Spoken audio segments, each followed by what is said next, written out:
Matur sembah nuwun. Ya. Kagem para mbak-mbak sing wis mbuka suasana ana ing limbukan iki ya ana. Ya, sowan menyang endi, Mak? Sowan menyang Merti Desa, Kelurahan Pojok Sari, Kecamatan Ambarawa, Kabupaten Semarang. Ya, ana ing RW 05 Rejosari, no. Matur sembah nuwun.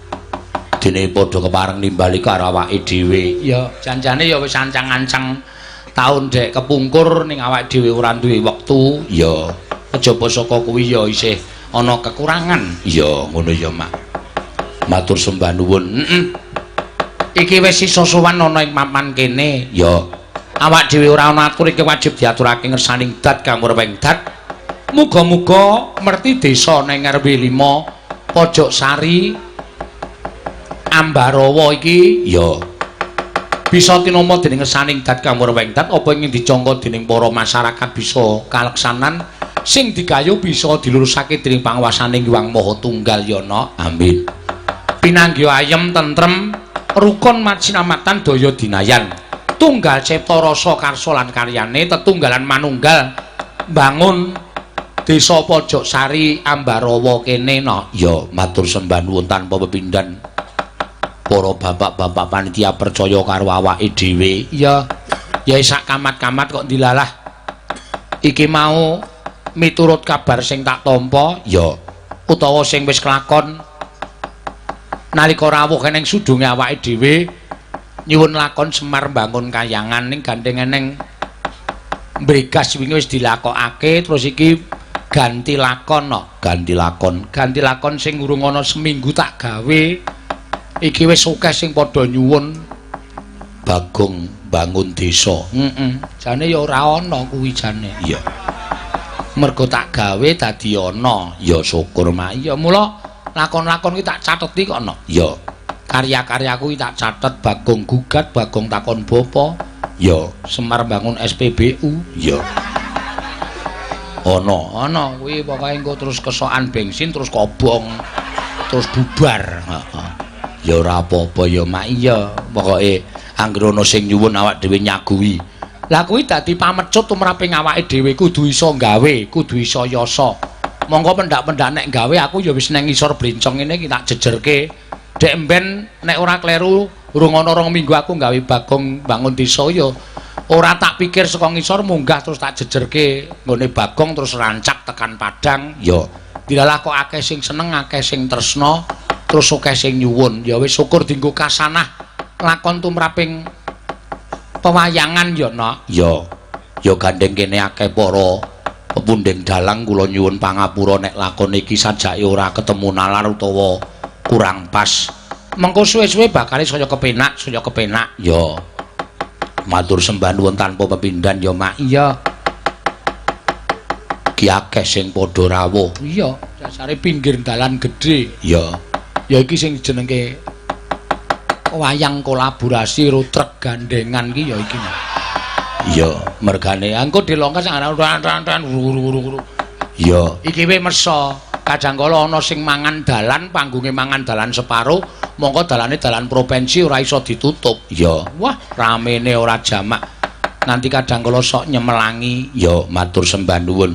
Pokoke monggo dipun upakara bab kerukunan, katentreman lan kamanunggalan menapa kemawon kedah dipun upakara mergi tumrap kula kanthi kerukunan menika ingkang ngawrat dados enteng, ingkang abot dados enteng, ingkang ngawrat dados gampil dipun junjung, ingkang angel badhe gampil dipun petang. Menika tumrap kula ngaten. Ya. Nek siji-siji le mikir ora bakal kelakon, nek bareng-bareng le mikir bakal kelakon. Ya. Nggawa komplit saka omahe awake dhewe gamelan wayang sound system pengrawit warga laras pesinden. Ya. Pesinden kok nganti 10 ki lho. Ya.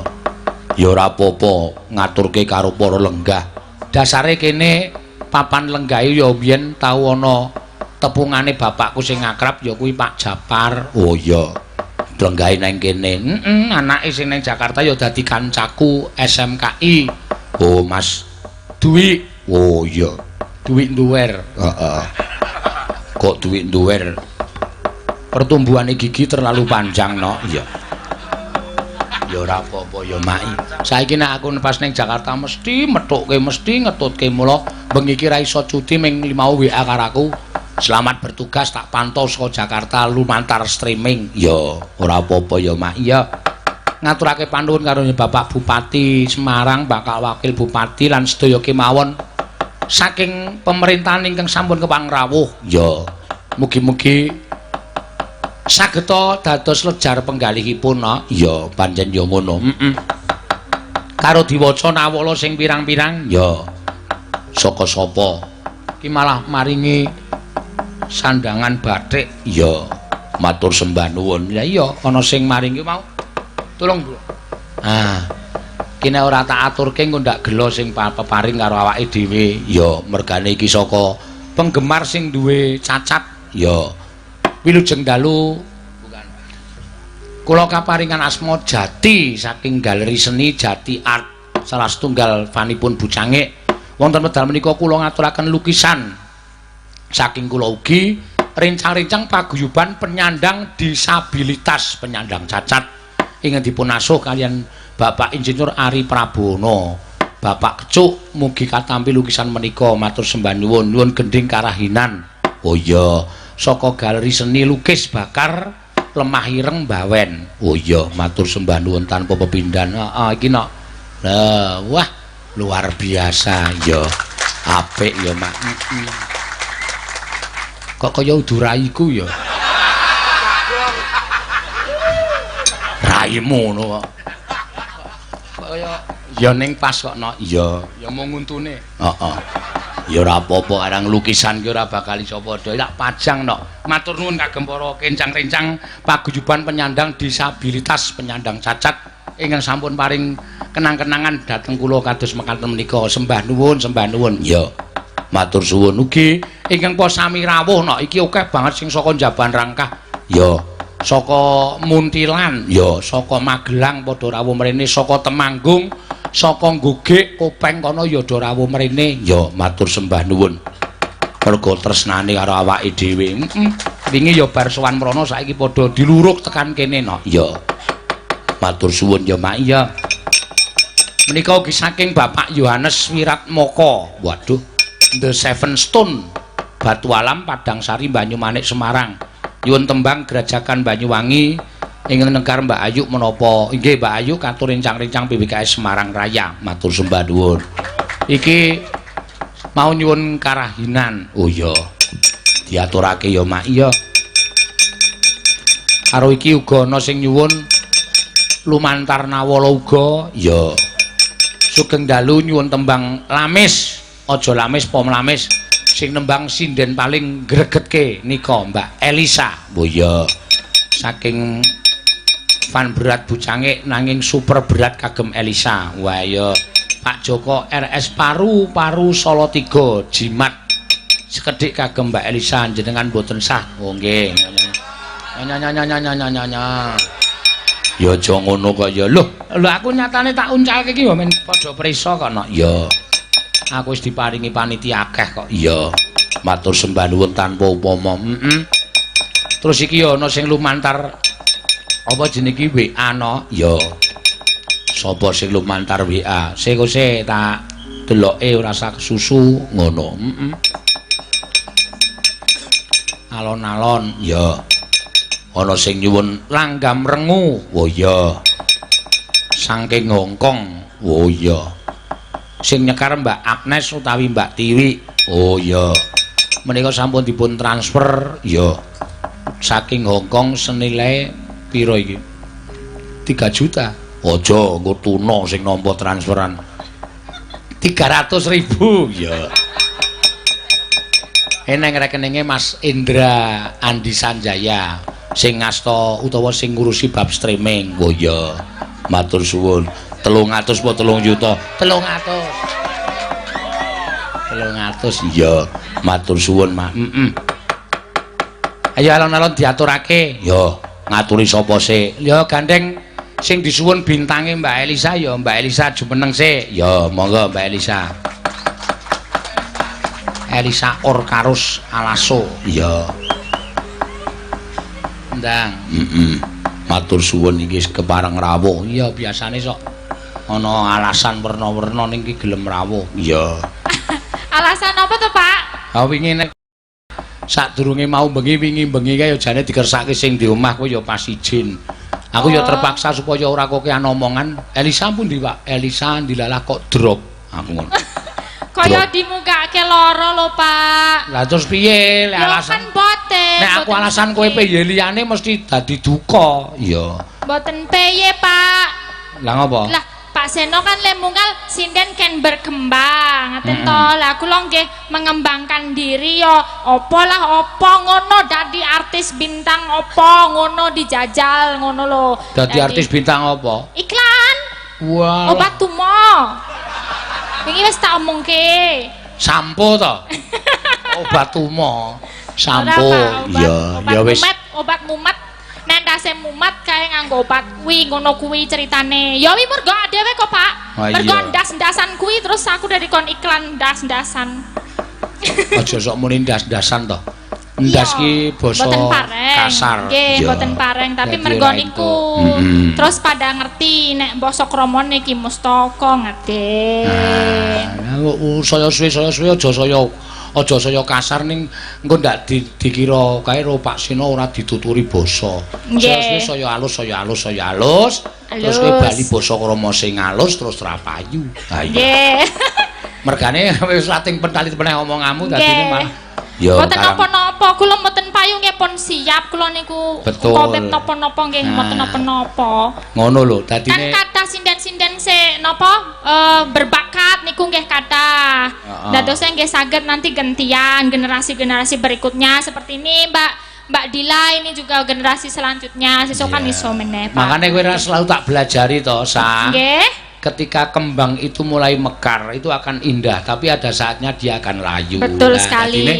Bersiap ngono lho, bersiap. Dadi wong terkenal ya kena ning suatu saat akan disusul karo wong sing luwih terkenal, awak dhewe wis kudu nglenggono. Bener. Pak Seno ya ngono ya. Iya, suatu saat ya bakal ngono. Padha. Ya suatu saat bakal aku ya ora payu sesuk. Ya. Nek ana regenerasi yang lebih bagus lagi kita harus mengalah, kita harus merasa bahwa itu memang lebih semakin bagus dan semakin bagus. Nah, ngono dadi ora gelem mendak ki ora apik. Betul sekali. Ngono ya, Mak. Kudu nglenggono. Ayo atur panuwun karo para bapak-bapak saka Pojok Sari Ambarawa kene. Nggih, kula ajeng atur kudu alus ra iki. Alus. Kula ajeng atur panuwun kagem bapak-bapak ibu-ibu sedaya ingkang kagungan kersa wonten mriki kagungan hajat merti dusun dene sempun nimpali kula kalian panjenenganipun Seno Nugroho ingkang minulyang jagat. Kok kaya wong pekok to, Sah? Kono alus jarene. Sik tak ajari ngene. Nuwun sewu.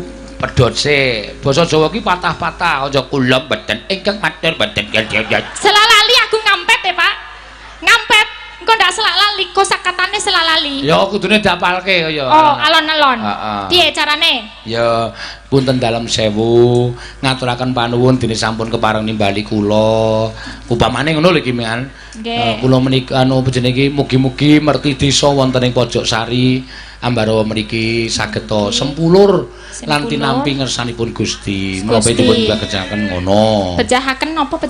Bejahaken dengkulmu. Apa mau ngomong apa? Kerene. Ingkang dipun kajengaken saged kasembadan ngono. Oh ya jejal meneh ya. Ya. Apa-apa wektune dawa. Aduh. Mboten nuwun teteng bapak-bapak ibu-ibu ingkang sempon ngersakaken kula sowan wonten ing Rejosari menika. Pojok Sari Rejosari menika dene kula katimbalan kalih Pak Seno Nugroho mugi-mugi ingkang dados pangajeng-ajengipun pangajeng-ajeng sedaya. Pangajeng-ajeng. Ora pangajeng-ajeng, pangajeng-ajeng.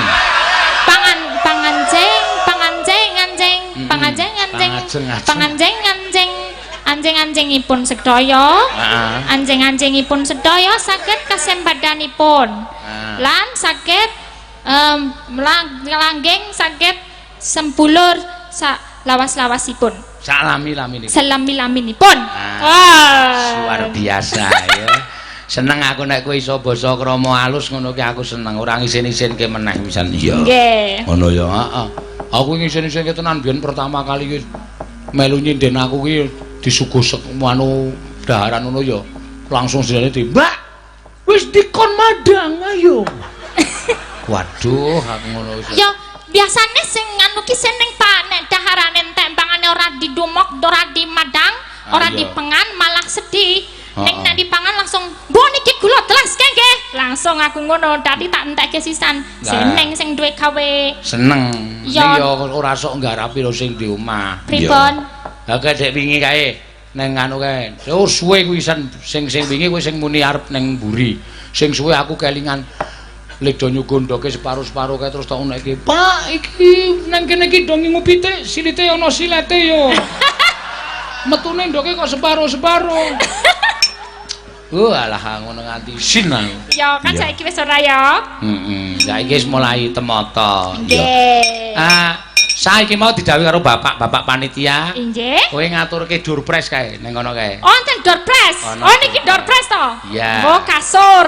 Oh, ya mantap iki. Masnya di doorpress ra, Mas? Landi iki ne ana angka-angkane napa-napane niku mboten wonten.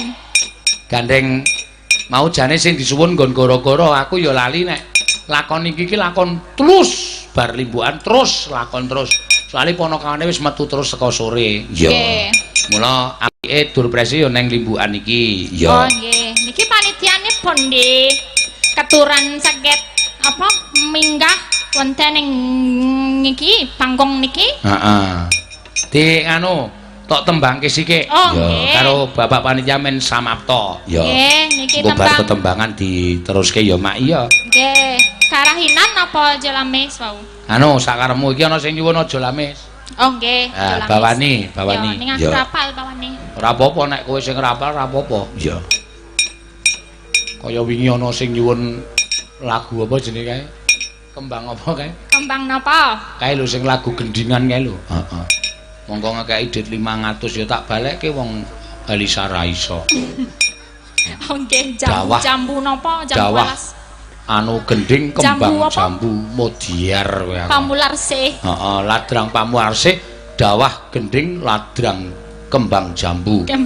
Langsung pucet raine Elisa. Iya pucet. Piye tok tampani ra 500 ah. Balekke wae Pak, balekke mbangane mlethek ndasku. Ya, mangga. Yen kowe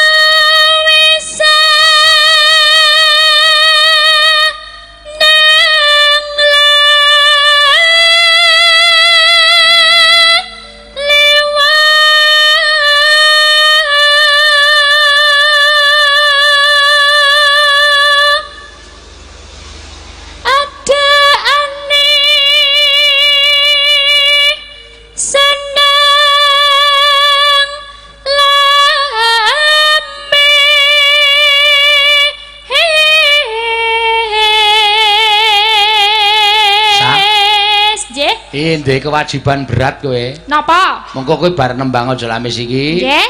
Ngaturi Pak Wakil Bupati tindak ning dhuwur panggung. Oh, nggih, siap. Wis urusana. Oke. Nek kowe kurang ajar awake dhewe ra iso dundang mrene meneh. Beres. Kudu sing sopan. Nggih, sopan wis sopan janji wis aku ya. Heeh.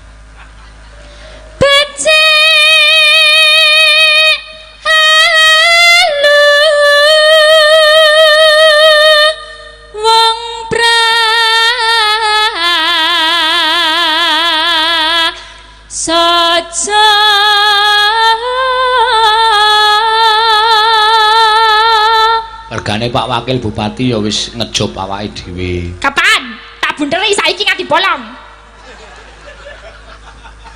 Agustus 2020. Wah, ya aku sing dicatet paseno. Ambo. Waduh. Nek ra ono aku engko mumet kowe mikir sejarah-sejarah. Sapa? Ngejak aku. Piye? Ya kowe ngejak aku kita di petingan ku nanti nggo mikir-mikir sing abot-abot nehno aku. Oh iya, siap. Iya. Aja dibuang aku eman-eman. Ora iso bakal tak buang kowe selawase pokoke. Nganti aku tuyuk-tuyuk nek aku isih iso mayang tetep tak jak. Yes. Ane ngopo ya payu. Ah iya.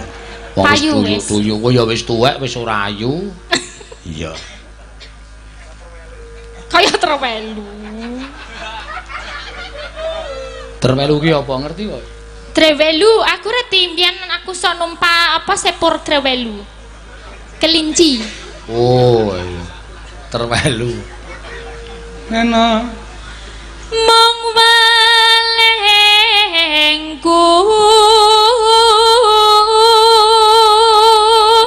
aja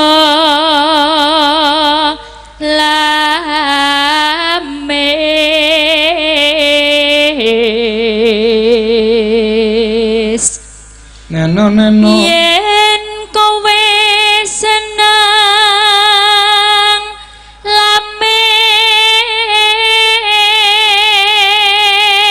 lames gampang kena ing bantu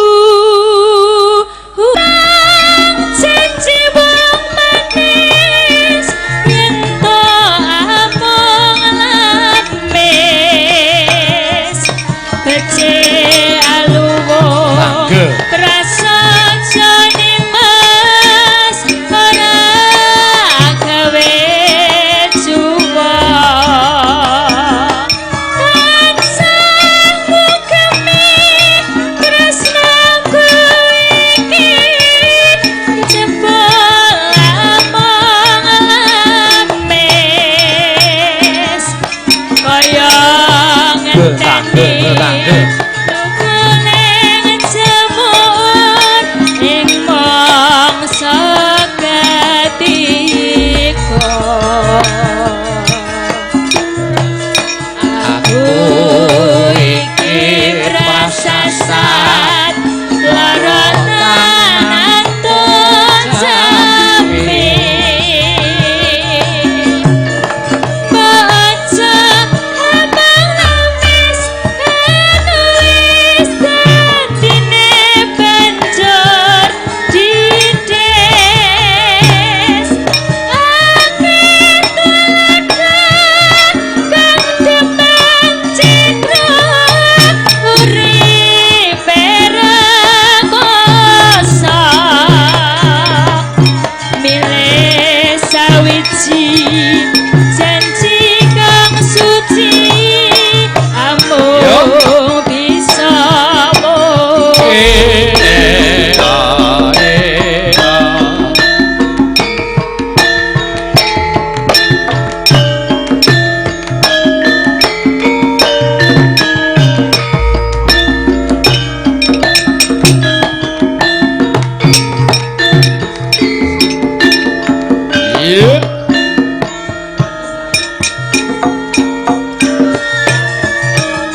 diaturake saiki penyanyi Bapak Wakil Bupati Semarang. Yo.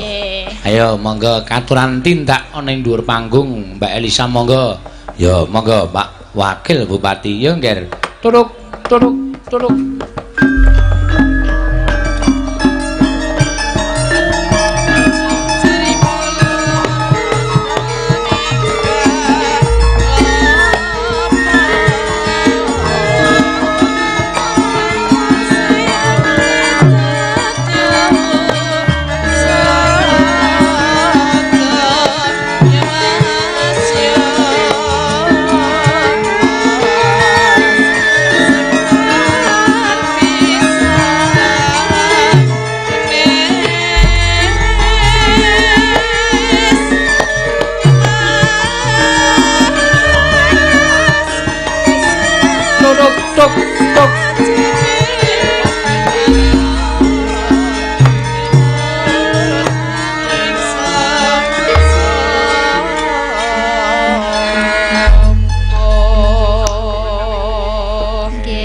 Sugeng dalu Pak Wakil Bupati.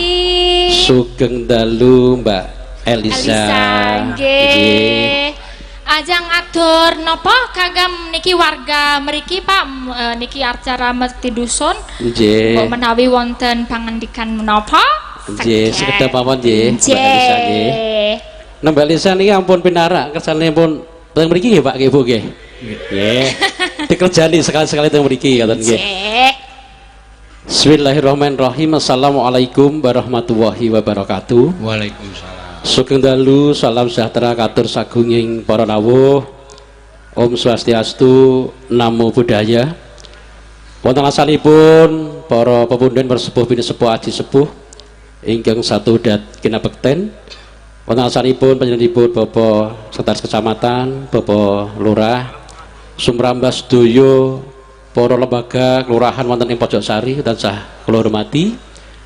Wontenipun ketua sedaya panitia wontenipun acara merti desa wonten ing lingkungan RW Gangsal Rejosari tansah dadi hormatan sagunging para rawuh tansah kula hormati ugi Ki Seno Nugroho Sumrambas sedaya rombongan tansah dadi hormatan. Langsung kemawon awit betalipun sampun sauntawis dalu kepareng kula silaturahim ugi kala wau Pak Bupati sampun rawuh sampun ngendika wonten sanipun sedaya para rawuh kepareng kula ugi atas nami pemerintah daerah Kabupaten Semarang derek mangayu bagya wontenipun acara merti desa wonten ing Rejosari Kelurahan Pojoksari. Mugi-mugi sedaya warga masyarakat ugi sedaya para rawuh tansah pinaringan sehat walafiat. Amin. Tansah pinaringan panjang yuswa. Amin. Tansah pinaringan ayem tentrem gemah ripah loh jinawi. Mugi-mugi tansah pinaringan rezeki ingkang kathah ingkang barokah saking Allah Subhanahu wa taala. Mugi-mugi pembangunan wonten ing Kelurahan Pojoksari, Kecamatan Ambarawa desa tambah majeng. Insyaallah sedaya tambah sejahtera amin ya rabbal alamin. Ingkang kaping kalih kepareng ugi kagem nguri-uri Kabupaten Jawi wontenipun pagelaran ringgit terus daun atas menika kanthi ugi program pemerintah daerah Kidalang bilih wonten setiap tahun menika wonten anggaran hibah kagem kesenian ugi. Tahun menika wonten 600 kelompok seni, wonten anggaran 6 miliar rupiah kagem nguri-uri Kabupaten Jawi. Kula nyuwun apus kagem panjenengan sedaya. Kejaya saya menika nampi kemawon kalau wau ki kala dari panggen wonten ing Kecamatan Ambarawa kanthi program Kotaku. Alhamdulillah tahun menika ugi wonten anggaran kirang langkung sekitar 44 miliar kagem noto wonten ing Kecamatan Ambarawa kanthi programipun panjenenganipun Bapak Bupati Semarang mugi saestu samangke saya tambah majeng manfaat kagem masyarakat wonten ing Kecamatan Ambarawa. Kalau kita Jakarta yang kula aturaken ingkang kathah mengke Mbak Elisa kalih sedaya para sinden ugi mengke Kidalang ingkang kathah matur nuwun asanipun panjenengan sedaya. Mongkin mekaten atur kula ing mbok bilih wonten atur kula ingkang kirang penggalih kepareng ugi kula nyuwun Gusti Samudra Pangsami ingkang tanpi pepindha minangka sering ngatur wassalamualaikum warahmatullahi wabarakatuh. Waalaikumsalam warahmatullahi wabarakatuh. Nggih Ki Dalang nika kula mengkih nyuwun lelagon Setya Tuhu kagem sedaya warga masyarakat wonten ing mriki ingkang nyanyi mengkih Mbak Elisa. Ngoten nggih. Mekaten matur suwun. Nggih, matur suwun, Pak. Pak Bupati, Wakil Bupati.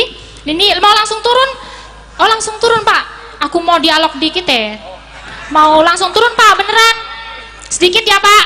Wah, ini ngomongin tentang apa? Ambarawa nih, Pak. Senang ya. Kalau tahu tentang ini kan di dekat sama Monumen Palagan ya, Pak ya. Yeah. Dan sebentar lagi tanggal 20 Oktober. 20 Oktober, terus nanti sebenarnya 20 Oktober pada tahun silam, biar ini semua jadi semangatnya orang sini, Pak. Yeah. Karena perjuangan zaman dulu ada kolonel dulu waktu mengejar sekutu, ya kan? Yeah. Dulu berhasil menumpas sekutu pada tahun 1965 waktu itu. Jadi semoga bisa menjadi masyarakat bisa bersatu juga. Jadi semangatnya masyarakat juga seperti itu ya, Pak. Nggih. Jadi ini kan udah tanggal 20 Desember dan pada waktu itu 20 Oktober, pada waktu itu 19 Desember 1965 bisa diusir gitu loh, sekutu bisa diusir dari Ambarawa dan Ambarawa sampai sekarang bisa bertahan kayak gitu. Semoga bisa bertahan.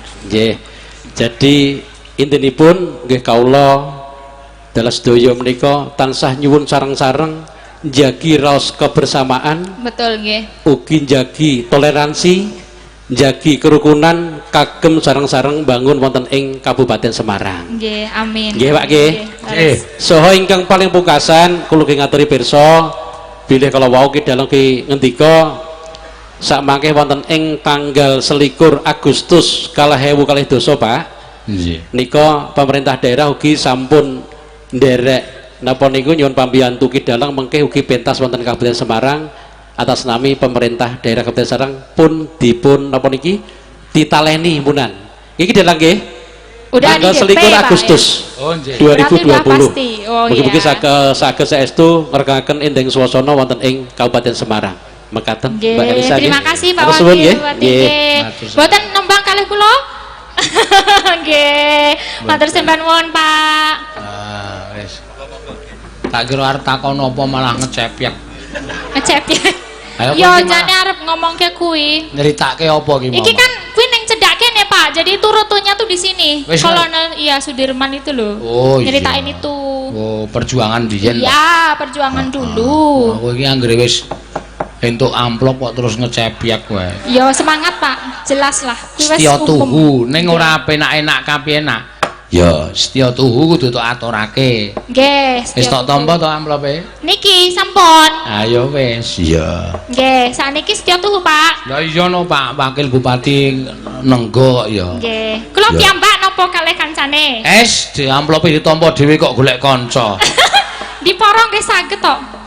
Aja wis kuwi tanggung jawabmu Nggih, dhewe kok. siap, Ya. siap. Tapi aku tak buka meneh. Wah, lah ya iki. Sinden nek ora akeh hafalane ya kuwi. Hafalane ya ming gubuk asmara. Lali janjine, podang kuning, ya setya tuhu ya kudu. Ya.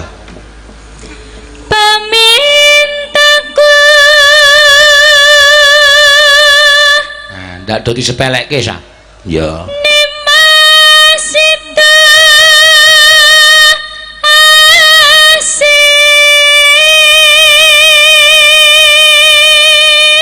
Alah dene otak S2.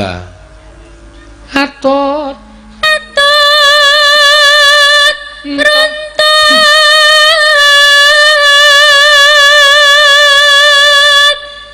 tansah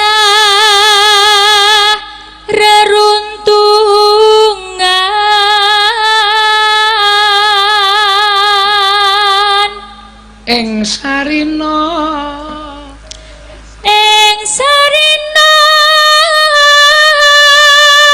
lan wangine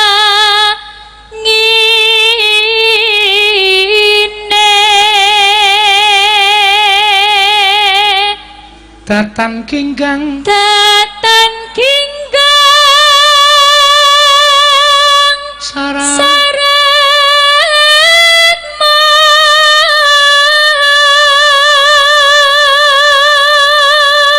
lamun adoh caketeng ati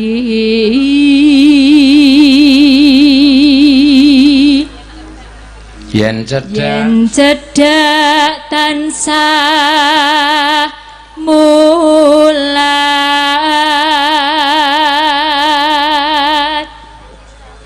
sida asih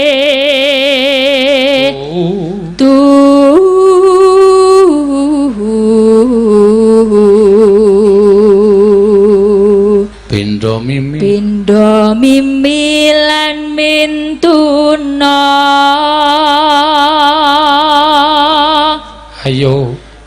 ayo bareng nimbasana tepi wajib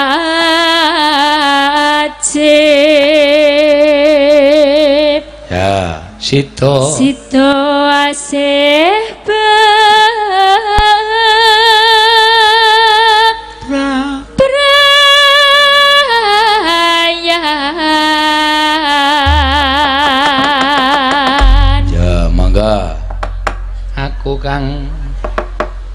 aku kang setya satuhu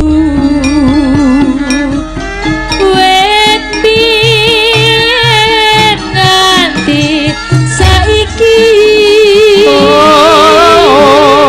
ing bebasane tentang kapang apa narsumuhan mantapku andika pangalamanku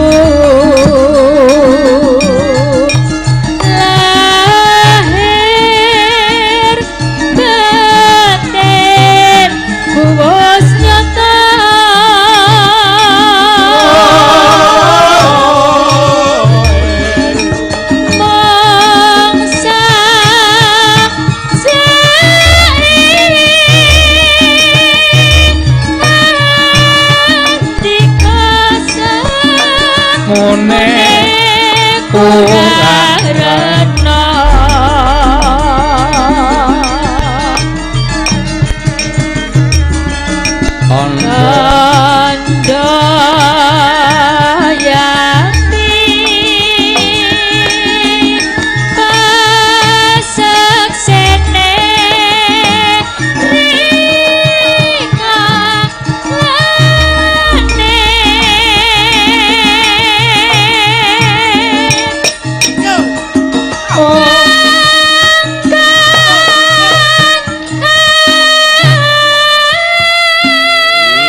rahayu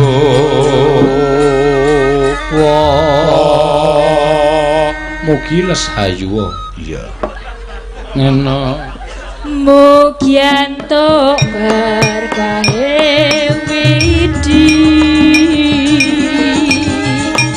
ati kombong tansah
Lestari yo mugi entuk berkahing widi andi komo tansah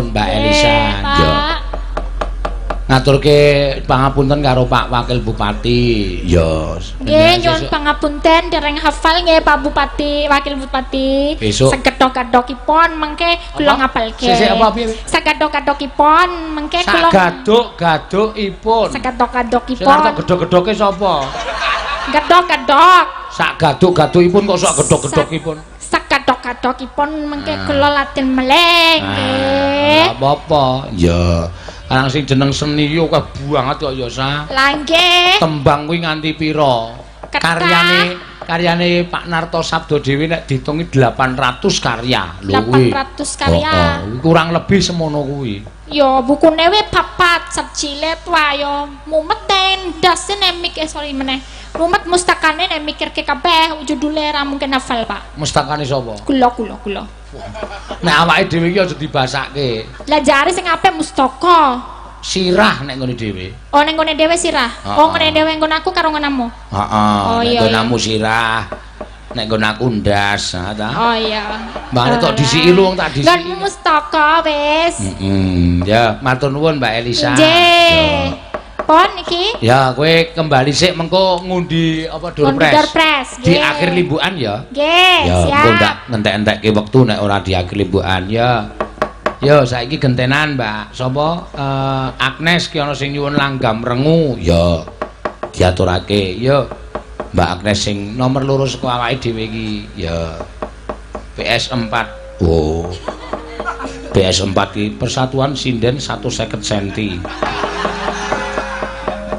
lah kok 150 lah cendhike ra jamak-jamak biyen dek melu aku isih bocah ki tak kira bocah ki arep dhuwur bareng saiki kok wis anak-anak siji dhuwur nggih Pak piye riyen dhuwur nggih riyen dhuwur iya kok sakniki mengkeret nggih lah kowe soalé nyecep ngelmune Prastiwi sik pojok kae iya kae soalé ngelmune Bathara Karang kula kalih Bu Pras sak grup Pak lah iya saya tuwa saya cilik terus metu siunge ya ora apa-apa ya.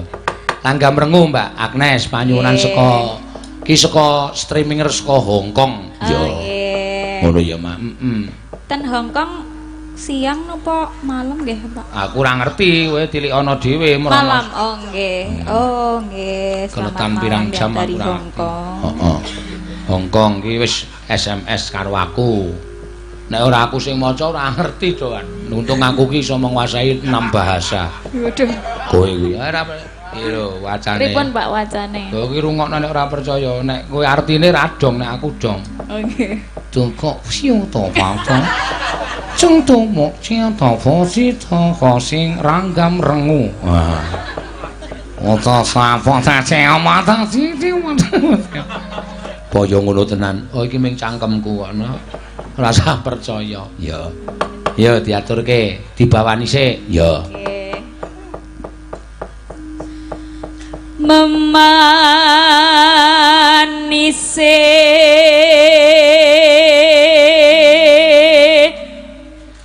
merak hati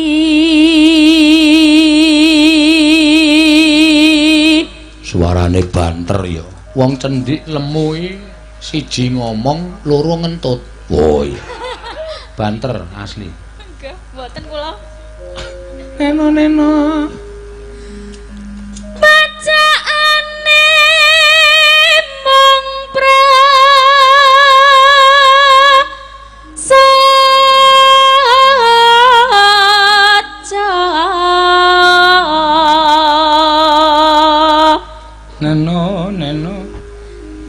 kandas luas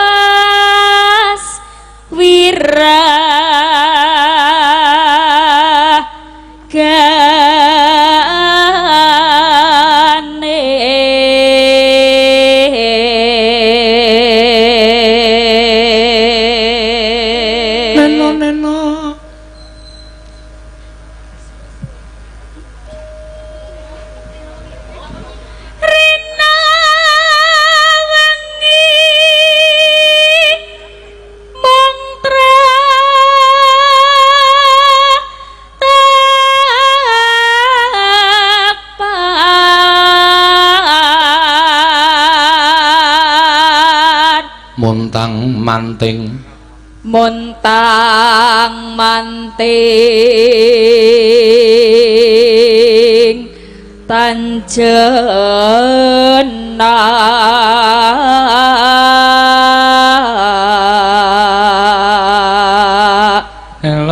lelo kang masira wong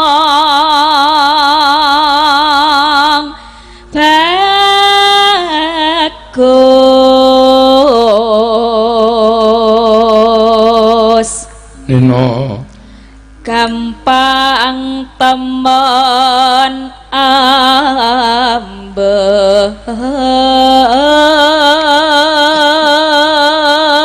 itu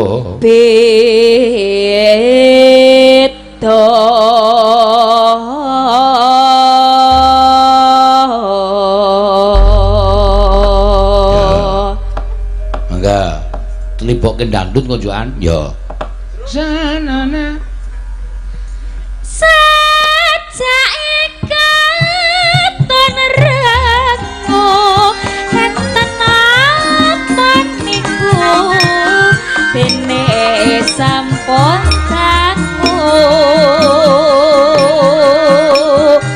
di kakak ngaten sakniki njur benten napa pancen sampun pesan emang sabras setiaku nadyan geger walek watu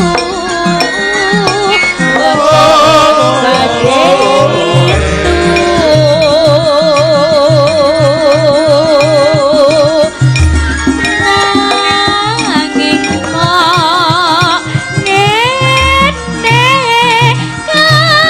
katuwang uripe apa yo tete jodone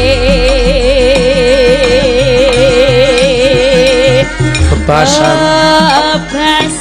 sa umpama kaya ngenteni kumambanging selolangke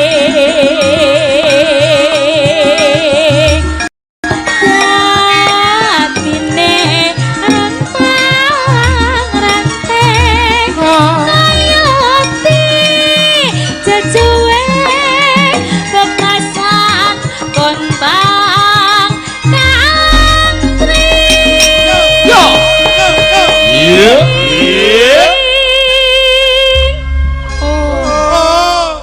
enane kono kang mas balengan angumbar katresnan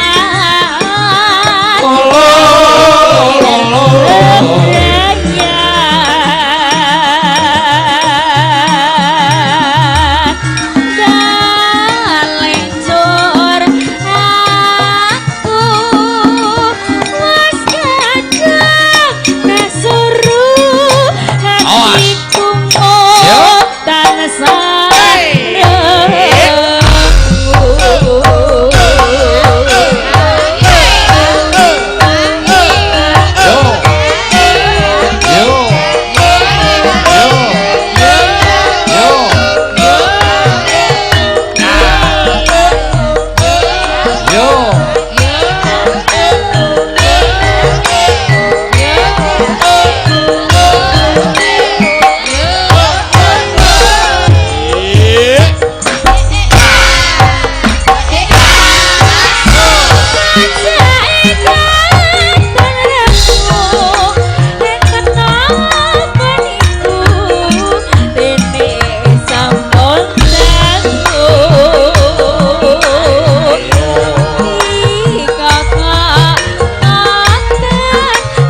3 juta nggih, Pak.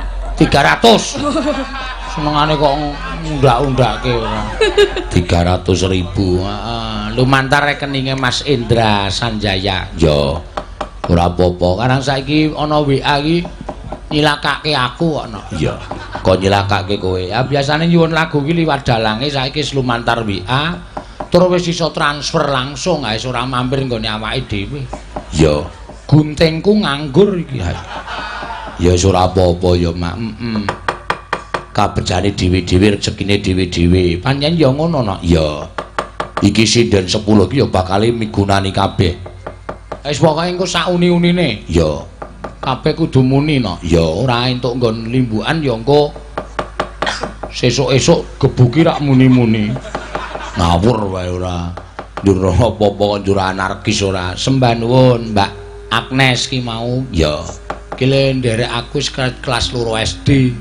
2 SD wis melu nyinden. Nyinden ning jaman semono aku jek nganggo musik-musik, nganggo keyboard, nganggo kendang dangdut, nganggo bass. Nyanyine lagu-lagu dangdut, lagu campursari. Ya, saya suwe tak didik iso dadi sinden, iso gelem nyinden. Wah, seneng ora jamak-jamak. Ngono ya, Mak. Iya.